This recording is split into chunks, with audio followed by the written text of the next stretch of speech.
असम में जो गिर गाय का जो करप्शन हुआ है, स्कैम हुआ है, ये एक बड़ा करप्शन है। असम में 300 गिर गाय तो एक सरकारी फार्म हाउस के लिए खरीद लिया था, लेकिन अभी पता चल गया है जो गिर गाय लिया था ये गिर गाय एक्चुअल गिर गाय नहीं है। तो ये खरीदने का टाइम में एक बड़ा स्कैम बन गया, और खरीदने का टाइम का जो ये 300 गिर गाय गुजरात से लाया है, लेकिन ये गिर गाय नहीं है। लाने का टाइम में रंगिया बोल के एक स्टेशन, गुवाहाटी हेडक्वार्टर लाना था, रंगिया बोल के एक स्टेशन में कम से कम 90 गिर गाय गुम हो गया है। असम सरकार की गरुकुटी परियोजना विवादों में घिर गई है। इस मामले में विपक्ष ने असम सरकार पर भ्रष्टाचार के आरोप लगाए हैं। विपक्ष का मानना है कि इस परियोजना के तहत गुजरात से 300 गिर गाय खरीदी गई थी, लेकिन ये जो गिर गाय खरीदी गई थी इसमें आधे से ज्यादा गाय असल गिर नस्ल की नहीं थी। अब इसको लेकर विपक्ष ने सरकार पर सवाल उठाए हैं और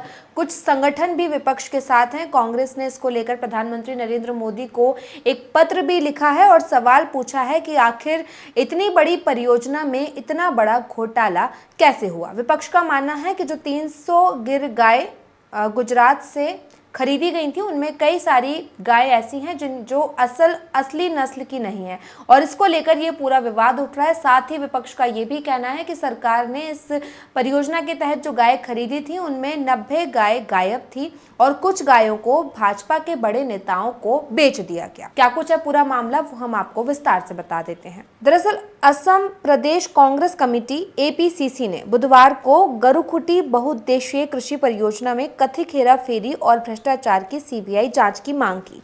परियोजना में व्यापक अनियमितताओं और भ्रष्टाचार का आरोप लगाते हुए कांग्रेस पार्टी के वरिष्ठ नेता रामप्रसाद शर्मा ने कहा कि परियोजना के अध्यक्ष पद्म हजारिका और मुख्यमंत्री हिमंता बिस्वा शर्मा के बयानों में स्पष्ट रूप से अंतर है।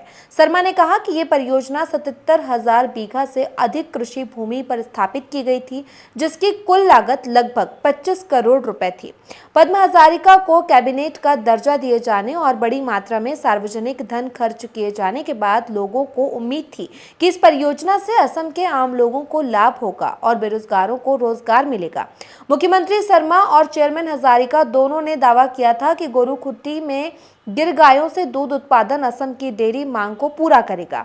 इस परियोजना ने उम्मीद जताई थी कि सब्जियां, फलों और डेयरी उत्पादों के उत्पादन से असम की अर्थव्यवस्था में नई जान आएगी, लेकिन इसके बजाय सार्वजनिक धन का बड़े पैमाने पर दुरुपयोग हुआ और पूरी पहल का राजनीतिकरण हुआ। शर्मा ने आगे आरोप लगाया कि इस परियोजना के जरिए कई मंत्री और विधायक अमीर बन गए हैं और उन्होंने सार्वजनिक संसाधनों की बर्बादी के लिए अंततः सरकार को जिम्मेदार ठहराया है। APCC मीडिया विभाग के अध्यक्ष वेदव्रत बोरा ने दावा किया कि NDDB के माध्यम से गुजरात से 300 गिर गायों की खरीद के लिए निविदा प्रक्रिया अनियमितताओं से भरी हुई थी। उन्होंने कहा, NDDB को गायों की खरीद की जिम्मेदारी क्यों दी गई?